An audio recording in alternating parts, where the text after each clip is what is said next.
I lavoratori dall'Est Europa in Italia, il caso della Puglia, dai ghetti e dallo sfruttamento alla dignità del lavoro regolare. L'omicidio del giornalista Yorgos Karaivaz in Grecia ripropone il tema della libertà di stampa nei Balcani e in Europa. Le elezioni parlamentari in Albania, fallisce la spallata dell'opposizione contro il traballante premier socialista Edi Rama.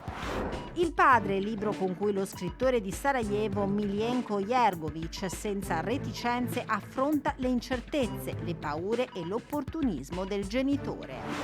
Il bisonte europeo, specie che un secolo fa era quasi estinta, si sta riproducendo nuovamente nelle foreste dell'Ucraina.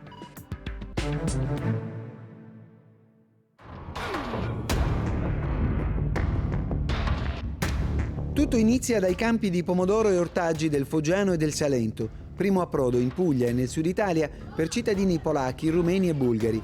Chi non finisce nelle mani dei caporali è destinato ad alimentare la manovalanza della criminalità organizzata, droga, prostituzione, furti, rapine. I ghetti del Tavoliere come disumani luoghi di soggiorno, ma anche punti di smistamento dei flussi dall'Est Europa. In 15 anni, complice l'ingresso nell'Unione della Polonia prima, della Romania e della Bulgaria dopo, il fenomeno ha assunto forme e dimensioni diverse, come spiega l'esperto di sociologia delle migrazioni Daniele Petrosino, associato di sociologia politica all'Università di Bari. Quando questo processo è iniziato, i polacchi andavano a raccogliere i pomodori nel Foggiano, erano tra i gruppi più presenti nel Foggiano. Ora onestamente non se ne trovano praticamente più, mentre c'è un processo di inserimento nelle professioni. Nella zona industriale del capoluogo pugliese incontriamo Gheorghe, rumeno di Slobozia, città tra Bucarest e Costanza. 63 anni, di cui 16 passati in Puglia, Gheorghe, una moglie badante, una figlia insegnante di musica ancora in Romania, è un operaio specializzato. Lavora come tornitore in un'azienda di meccanica di precisione. Prima di fare ciò che sapeva, è dovuto passare per l'inferno dei campi. Sono stato 9 anni a Turi, e città di ciliegie. E là ho lavorato un po' a ciliegie, a uva, e dopo ho trovato un capannone dove si lavora questo lavoro mio, tornitori e frisatori di 42-45 anni lavoro. E piano piano sono arrivato a Bari, qua, dove mi trovo bene.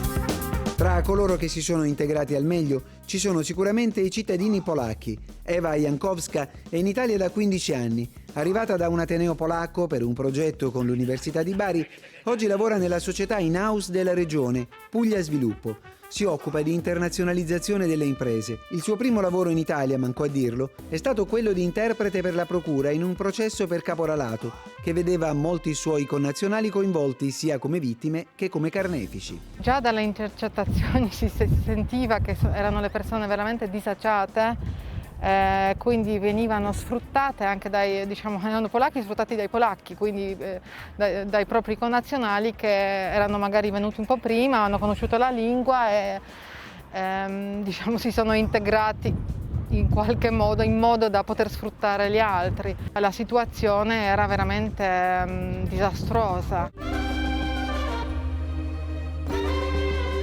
Oggi nei ghetti, dove ancora vince il caporalato, non c'è più un solo cittadino dell'Est Europa, ma solo africani. Dai ghetti, che noi conosciamo molto bene in Puglia, perché nel Foggiano, nel Salento, in altre aree, è da 30 anni che ci stiamo dicendo la stessa cosa, questi ghetti si superano se quelle persone hanno diritti. Ora, nel Tavoliere di Puglia ci sono persone invisibili.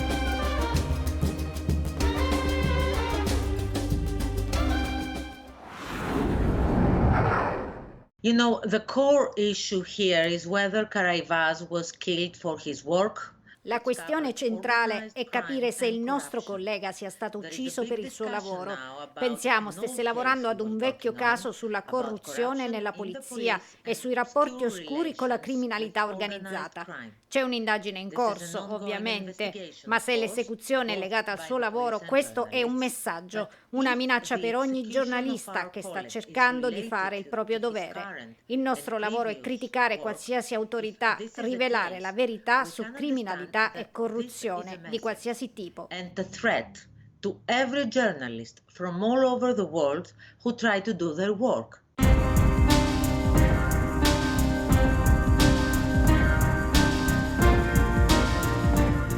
Ha scosso fortemente l'opinione pubblica in Grecia l'assassino di Giorgos Karaivas, noto giornalista di giudiziaria freddato da 6 colpi di pistola per mano di 2 sicari a cavallo di uno scooter mentre rientrava a casa alla periferia di Atene. Un omicidio pianificato eseguito con il silenziatore in pieno pomeriggio. That this is a way a journalist can be silenced. Per un giornalista che viene messo a tacere ce ne sono altre migliaia che indagheranno e chiederanno di sapere cos'è successo. Nell'ultimo decennio c'è stato un numero crescente di incidenti e una percezione generale riguardo ai tentativi di manipolare e mettere a tacere la stampa su interessi forti e di qualsiasi tipo, anche da parte del governo a volte. Ma non c'è democrazia senza informazione e non c'è informazione senza democrazia. Abbiamo bisogno di un fronte ampio e molto forte per sostenere e salvaguardare la libertà di stampa. La libertà e la sicurezza di qualsiasi giornalista di indagare e rivelare la verità. The freedom and the safety of any journalist to investigate and reveal the truth. Atto spregevole e codardo, ha commentato la Presidente della Commissione europea von der Leyen. Sacra è la libertà di stampa. Esprime allarme la Vicepresidente Vera Jourova per quanto sta accadendo nell'Europa centrale. In Slovenia, in Slovenia i continui tentativi di minare il finanziamento e l'indipendenza dell'Agenzia di Stampa Nazionale e le frequenti aggressioni verbali contro i giornalisti sono motivo di grave preoccupazione. In Ungheria, alla Club Radio Indipendente è stato negato il rinnovo della sua licenza. In Polonia, il progetto di legge per una tassa sulla pubblicità rivolta ai media ha portato a spegnere gli schermi in segno di protesta. off-air awaiting the outcome of a new procedure. Nell'ultimo rapporto, Reporters Sans Frontières denuncia: la pandemia è stata utilizzata per assumere pieni poteri e limitare il diritto all'informazione, come è successo non solo nell'Ungheria di Orban. Nell'est e nell'ovest del vecchio continente il Covid-19 è diventato un argomento su cui era necessario ridurre l'impatto, operare una censura. In Kosovo, come in Serbia, 2 giornaliste sono state arrestate per aver raccontato lo stato della crisi sanitaria, un rapporto che non lascia indietro neanche Germania e Italia, dove molti giornalisti sono stati attaccati, o la Grecia, in particolare per le violenze subite dalla polizia e per gli arresti arbitrari. Presi di mira non solo i giornalisti investigativi, ma anche quelli che coprono le proteste, commenta Reporters Sans Frontières, che fa notare come in alcuni paesi candidati ad entrare nell'Unione Europea si ricorre a pressioni giudiziarie. È il caso dell'Albania e del Montenegro, la prima prendendo il controllo di 2 canali indipendenti, incriminando l'editore per traffico di droga, la seconda accusando il giornalista investigativo Jovo Martinovic di collusione con la criminalità. Seppure la pandemia ha accelerato la transizione dai media tradizionali ai digitali e l'analisi di Reporting Democracy, l'aumento dei lettori online non si è tradotto in una maggiore stabilità finanziaria, anzi il crollo delle vendite e dei ricavi pubblicitari fino al 70% ha permesso ai poteri centrali di aumentare il controllo sull'informazione, licenziando giornalisti e chiudendo redazioni.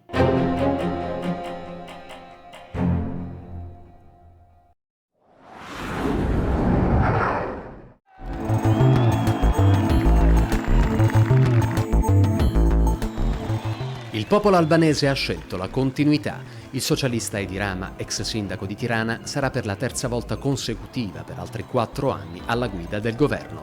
Un'affermazione sui principali avversari di centrodestra del Partito Democratico alle elezioni legislative di domenica 25 aprile, che rappresenta anche un precedente. È la prima volta nella storia delle tornate albanesi, infatti, che una forza politica si conferma alle redini dell'esecutivo, centrando l'obiettivo del terzo mandato. Rotonda la vittoria del primo ministro uscente del Partito Socialista, che ha incassato il 49% delle preferenze, poco più di 768.000 voti. Alla formazione progressista di riferimento sono andati 74 seggi su 140. Questo permetterà a Rama di governare senza dover stringere accordi di coalizione, e questo nuovo quadriennio potrebbe vedere l'atteso ingresso dell'Albania in Europa, un processo avviato e sostenuto tenacemente dal Premier, in festa i suoi sostenitori. Questa è stata la più difficile, la più bella e quindi la più appagante vittoria del Partito Socialista. Il mio sogno, ad occhi aperti, è quello di rendere l'Albania un'eccellenza nell'area balcanica in questo decennio, che si apre con la terza affermazione consecutiva della mia forza politica. Staccati i conservatori del Partito Democratico, che, al pari del 2017, ripresentavano come candidato premier Lulzim Basha, leader della formazione, anch'egli ex primo cittadino della capitale e già erede dello storico portabandiera del centrodestra albanese, l'ex primo ministro Sali Berisha. Il PD ha portato a casa il 39% dei suffragi, pari a 59 seggi, incrementando il bottino di 4 anni fa, quando il partito si era fermato a 46 scranni. Un balzo che non è bastato. La proposta di cambiamento avanzata da Basha non ha convinto l'elettorato. Durissime le dichiarazioni del numero 1 del PD, che ha riconosciuto la sconfitta dal quartier generale conservatore, parlando tuttavia di una competizione pesantemente viziata. Ho creduto che grazie a una straordinaria mobilitazione del nostro popolo avremmo vinto, restituendo la democrazia all'Albania, ma non è stato abbastanza. Non è bastato perché in queste elezioni non c'è stato nulla di democratico, perché abbiamo combattuto una battaglia non contro un avversario politico, ma contro un regime che ha fatto il massimo per demolire una sana competizione elettorale.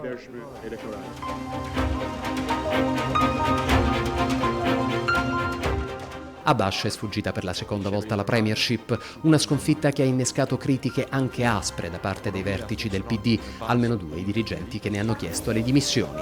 Ha imputato il nuovo passaggio a vuoto essenzialmente a Basha, il componente della presidenza del partito Fatbard Kadilli, che si è candidato per conquistarne il timone, accusando il leader di essere una figura ormai logora, consumata dagli insuccessi.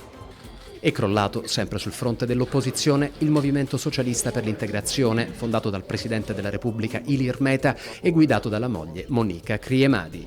Dai 19 seggi conquistati nel 2017, quando aveva superato il 14% dei voti, è sceso ad appena 4 scranni in Parlamento, raccogliendo poco meno del 7%. 3 seggi sono andati invece al Partito Socialdemocratico. Consistente il numero di voti non validi, ben oltre 80.000, un dato che potrebbe essere stato causato, almeno in parte, dal disorientamento per l'introduzione del voto di preferenza al candidato, prevista a settembre, la prima convocazione del nuovo Parlamento.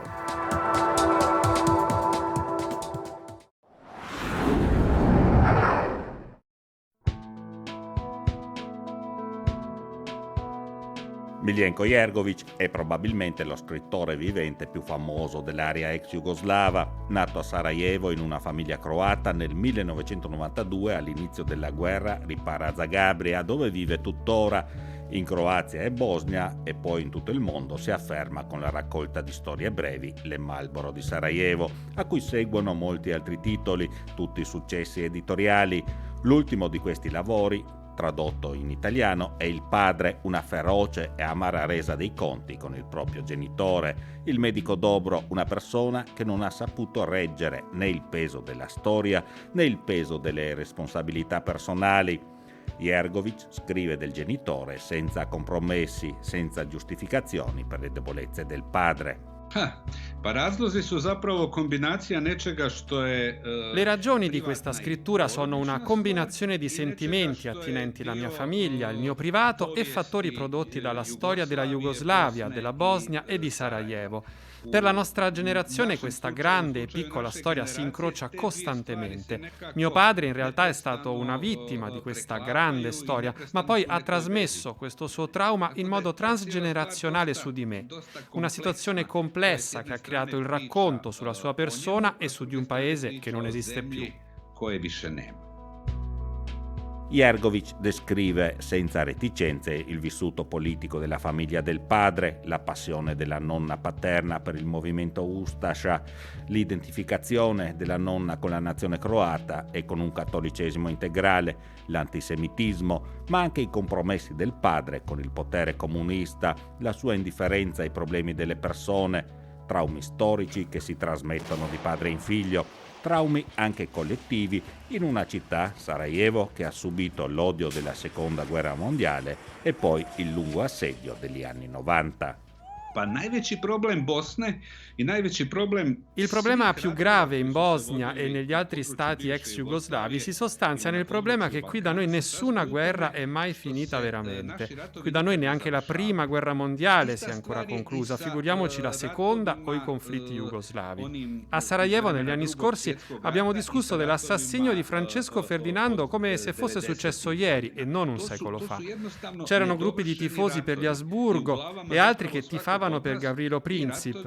A Sarajevo nelle nostre teste semplicemente le guerre non finiscono mai e anche senza morti ed esplosioni continuiamo ad essere con la testa in guerra.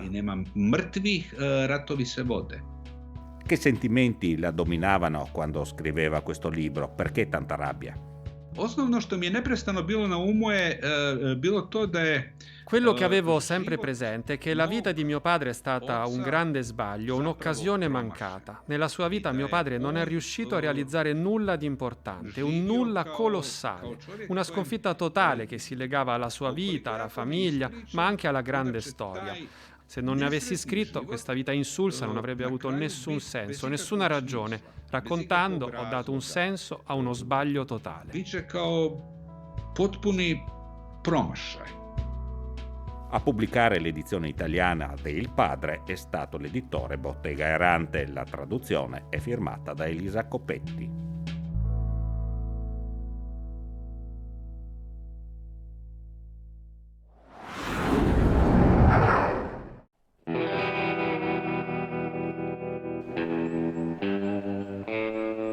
È il più grande animale selvatico rimasto in Europa, il bisonte europeo. Un animale grandioso, i maschi in altezza possono superare i 2 metri, 3 in lunghezza. Qualche esemplare può pesare anche 9 quintali. Un animale pacifico che in Europa si trova nelle zone di confine tra la Bielorussia e la Polonia, in qualche foresta in Slovacchia e Repubblica Ceca, nei paesi baltici e in Ucraina, paese che nella regione di Leopoli ha avviato un programma per il ripopolamento dei bisonti. Il bisonte europeo è il mammifero più grande del nostro continente. Un bisonte adulto in natura non ha nemici. I vitellini possono essere preda di orsi o lupi, soltanto però quando si allontanano dalla mandria e non sono protetti dagli adulti. Questo animale non ha nemici naturali qui nei boschi, quindi l'unico pericolo e fattore che influenza il loro numero è il loro proliferare e l'attività umana. La specie all'inizio del XX secolo era considerata estinta in natura. Nel 1923 però fu costituita la Società Internazionale per la Protezione dei Bisonti.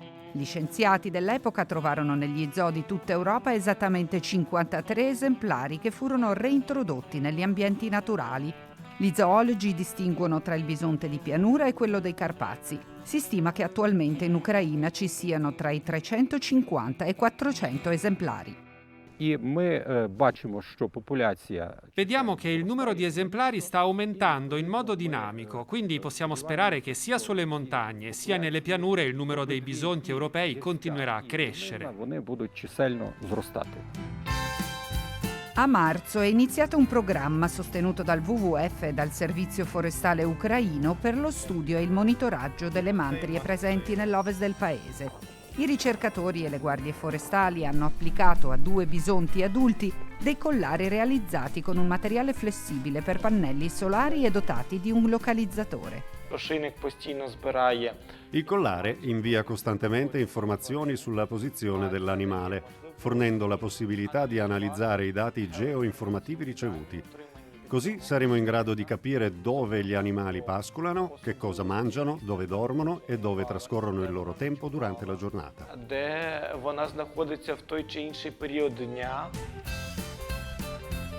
Nella regione di Černivci, nella Bucovina, nell'ovest del paese, per aumentare il numero degli esemplari, il servizio forestale ucraino ha creato un allevamento. Si allevano bisonti che poi, quando raggiungono i 2 o i 3 anni d'età, vengono rilasciati per il ripopolamento dell'ambiente naturale. Il nostro obiettivo, quando abbiamo creato quest'area recintata, era di portare qui esemplari di 3 diverse famiglie di bisonti europei, di diverse mandrie, per poter avere una prossima generazione di bisonti, con un incrocio genetico misto, per raggiungere l'età di 2-3 anni ed essere liberati in natura, dove incontreranno altri animali della specie. Crediamo che in questo modo la popolazione di bisonti europei potrà crescere di numero.